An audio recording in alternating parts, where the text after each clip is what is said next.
The Mets win the first game of a four-game series against the St. Louis Cardinals, 4-1 tonight, and I'm going to tell New York Yankees fans to shut the hell up. Roll the music.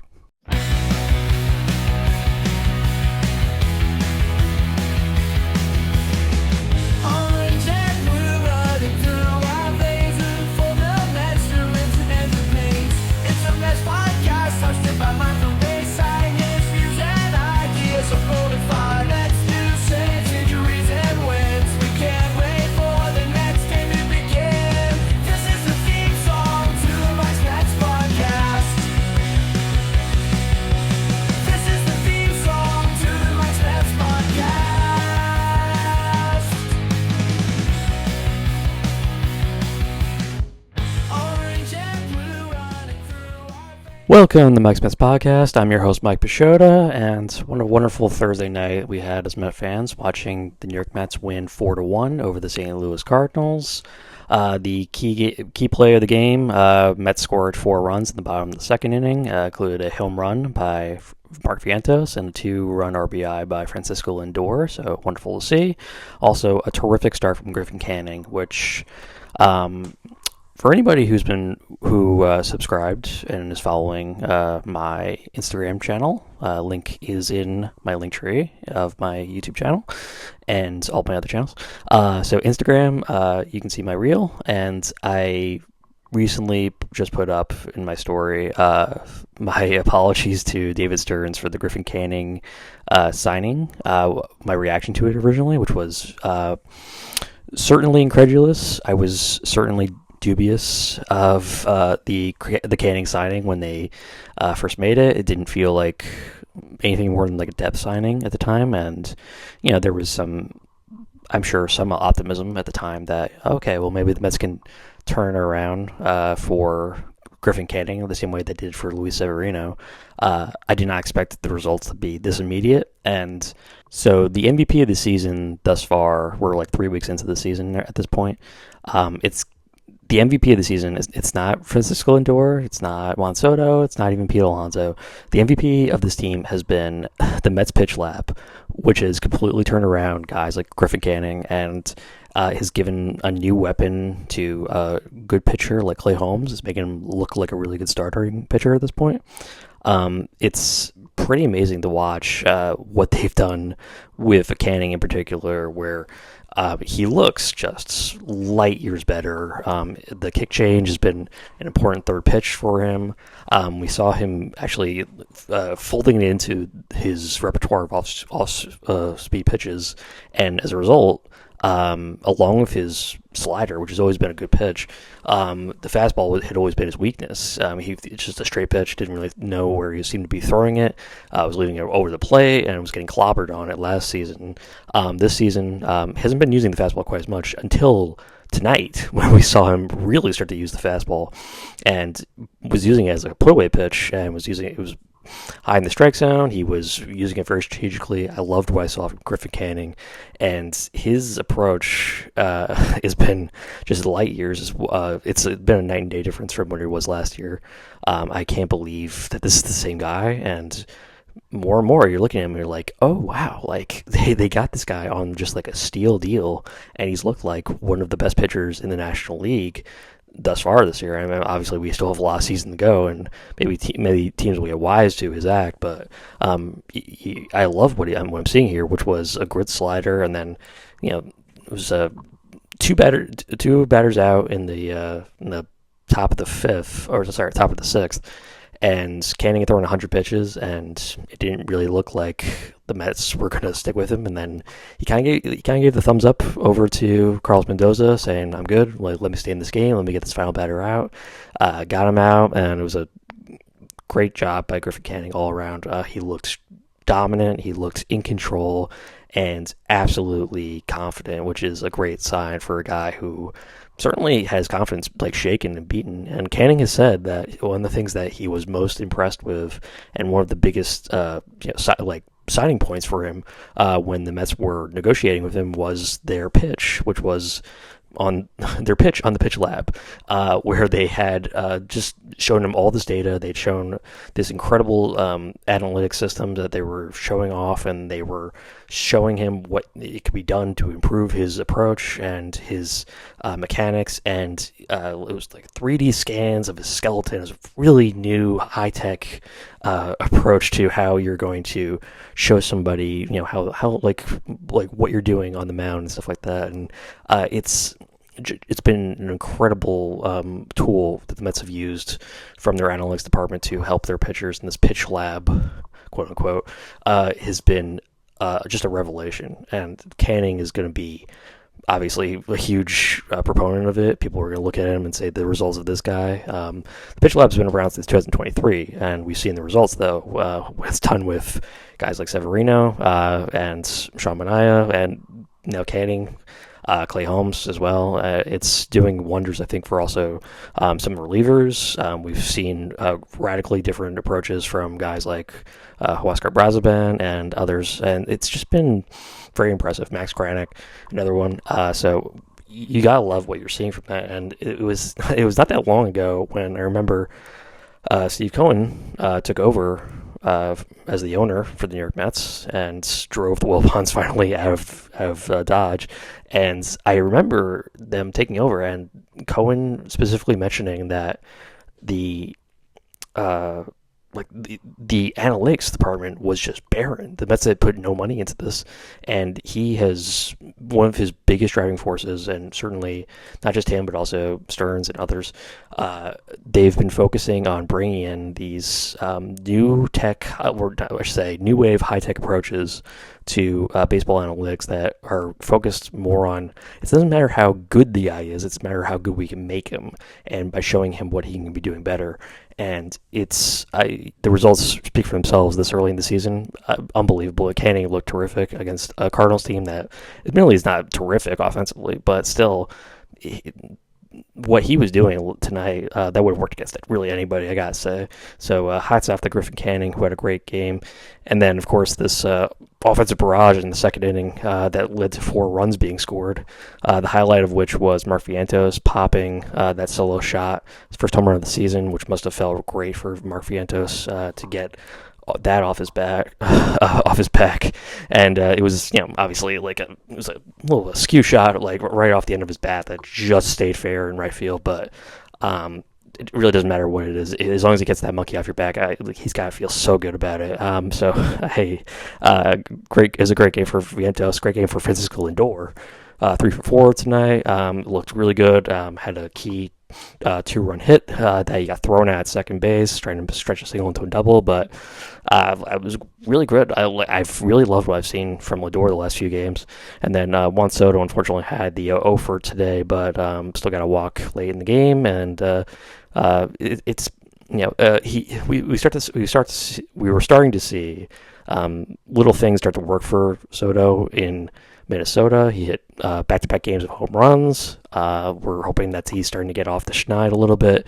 Tonight, he kind of got robbed. The Cardinals' defense is really good, but I'm hoping to see more of an offensive side from Soto coming forward, but there's really no reason to stress, and I'll be going into Soto a little bit more when I start talking about everything that was going on this week, which was a lot of headline-shaking things, but going into more on that, I just want to speak more about the win tonight. So the Mets win tonight was, I thought, just like a great representation of what the Mets have been doing the entire season, which has been our pitching. But pitching has been great, not just Canning, but also, it was Reed Garrett pitching getting a good inning of relief out there in the top of the 7th. H.A. Minter looking good in the 8th, and then Edwin Diaz, of course, giving us a little bit of the stress aches, the feeling of oh boy, here we go again, type of feeling with Diaz when he gave up the leadoff walk, but worked around it, looked really good after that. Other than that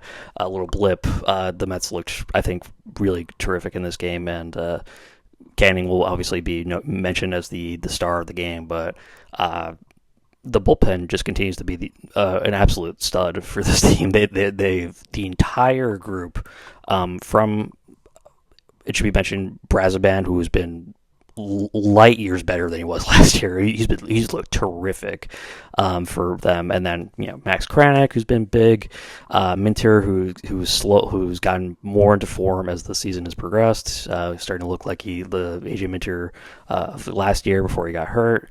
Really important. Edwin Diaz trying to shake off those rough outings earlier in the season especially against the Athletics, and he's looking like he's starting to get into it. Maybe probably needs a little bit more time to sort of really get into his flow, but I've liked what I've seen from him in these last couple of appearances, even though they haven't been spectacular. And then other guys like Budo, and we don't even have probably the guy who might be one of the best relievers for them, Nunez, who is yet to make his debut, and we're still waiting for Nunez to show up, and how big that guy could be. I mean, Daniel Nunez is just an absolute stud. I've looked at that guy as like, wow, he has incredible stuff, great moxie, and on the mound, and he looks like just a future closer for this team. If anything should happen to Diaz, if this guy can stay healthy, I mean, looks like it would be another incredible weapon to that bullpen. And this is the best bullpen I've seen for the Mets in years, like literally years. How good they've looked since I would say 2022 probably, when they were leading into Diaz, when they had that electric 8-9 Adam Ottavino into Diaz was really great. And this is, I think, even better. The middle relief has been huge for them. With again, huge shout out to Oscar Brazaban, who looks like an absolute behemoth out there. When you put him into the 5th and 6th innings, he's killing people. It's an incredible job by the Mets bullpen tonight and all season. Where they would be without these great relief outings from helping to get what has not been very deep performances from the starters who are going about 5 innings usually in every start. Without this great work from the bullpen, the Mets would not be anywhere near have the winning record that they would have right now. So really, really great win for them tonight, and the Mets bullpen and really the entire pitching staff has stood out to me thus far 3 weeks into the season. So I don't know if we've been paying attention to the news this week, but New York fans. No, wait. Let me clarify here. New York Yankees fans are chiming in once again about Juan Soto, and I got one thing to say. Well, not me actually. Let me just Charlie, can you help me out here?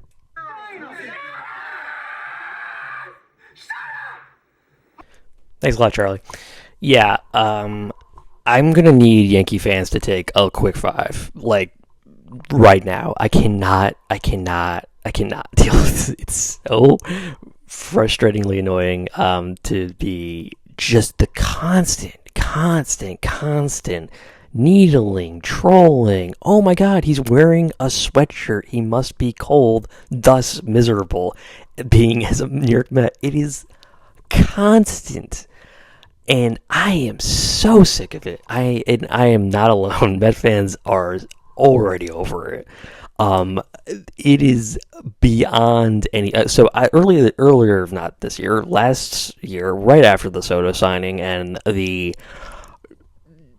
massive onslaught of trolling attacks, of absolute BS that the Yankees fans were throwing out here earlier, once Soto got signed, it was the most childish, most petty, most ridiculous stuff you could ever imagine. And there has been no humility. They've been oh, maybe we should mature and move on. It is constant. And this is just what we're going to have to deal with for the entire season, which is the onslaught of messages, of reels being put out there, of low light compilations of anything he does wrong and anything he says. And in this case, he made the classic mistake of professional athlete saying speaking the truth, which is no. You don't ever do that, particularly not in New York. The quote was, and let me bring it up here. The quote was, It's definitely different. I had the best hitter in baseball hitting behind me. I was getting more attacked and more pitches in the strike zone, less intentional walks, and things like that.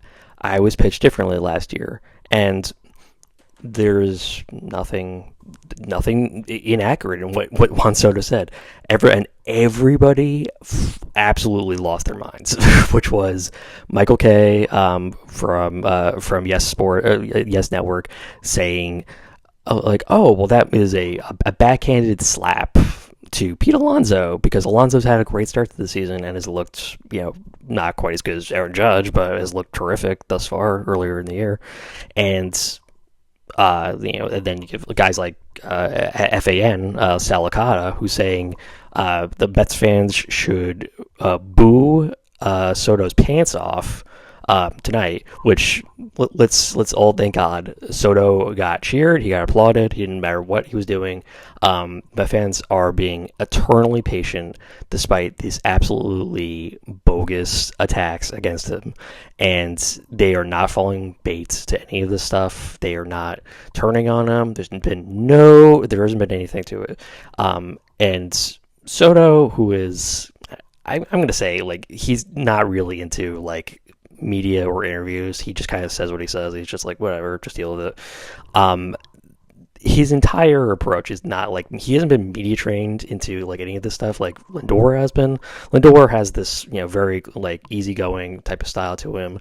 Aaron Judge has this clearly Jeter trained sort of like like they gave him like the Jeter playbook in terms of how to talk to the media, which is never say anything negative about anybody.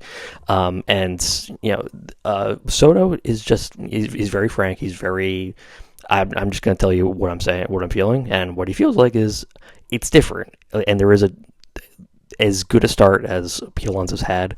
There was a massive difference between pitching to Pete Alonso and pitching to two-time American League MVP Aaron Judge. So regardless of what certain media personalities and certain fans, Yankees fans, are trying to accomplish, which is stir the pot, get people agitated, get people talking about how what a malcontent, what a misanthrope, what a terrible person Juan Soto is, and is the clubhouse cancer. And we were telling you he was trash and he sucked. That's why we were bidding right along with you. Oh wait, that doesn't make any sense. This is exactly what they want, which is to sow distrust and to create a negative atmosphere for Soto, so that Soto is, it feels, I guess, upset, which Soto is not upset about anything. If Soto's upset about anything, it's about his own performance. He's not throwing blame. He's not throwing shade. He's not doing anything. He's just saying what he meant. And that is the most honest thing that he can do. And he's going to get killed for it for a week. Unfortunately, he was going to be in the media cycle. It's being regurgitated. People were getting asked about it. Judge is getting asked about it. Darryl Strawberry got asked about it today. It was absolutely ridiculous. So we can all just kind of move on. And like I said, Yankees fans, take a hard five here. Like, I really need them to sort of move along, because this same old act of being shunned by the pretty girl who said no, and now we have to neg him, and now we have to obsess over him and say, like, ha ha ha, look at that guy, he's not doing well, we were so right. It's so beneath you. It's so unnecessary. Move on. I beg of you, move on, please. Get over this. Get over him. If you really think he's not worth it, then you got over him. Great job. You know what? You didn't have to deal with him anymore. This is a win for you if he's not doing well right now. You don't need to do anything like this. And yet, this is where they are, because deep down, Yankee fans know that they are effed. They are absolutely screwed, because what happened was such a body blow to their confidence and their egos right now, that they have to do this. And we are just going to have to, as Met fans, we are going to have to suck it up and deal with it. But I'm going to say this: Yankee fans, just stop. Just leave it alone. Please. Please. Please. Thank you.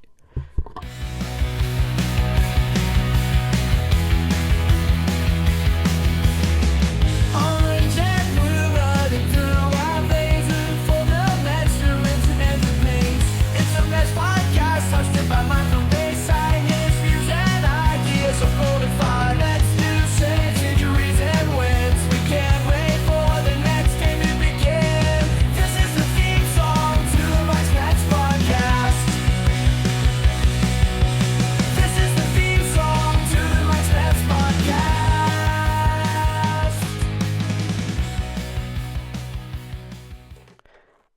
Thank you for listening to Mike's METS podcast. If you haven't already, please follow us on Spotify and subscribe to our YouTube channel. Leave a like and a comment, it helps so much. Finally, please follow our Twitter and Blue Sky pages. You can find us at Twitter at Mike's METS Pod, all one word, and on Blue Sky at Mike's METS Podcast.bsky.social.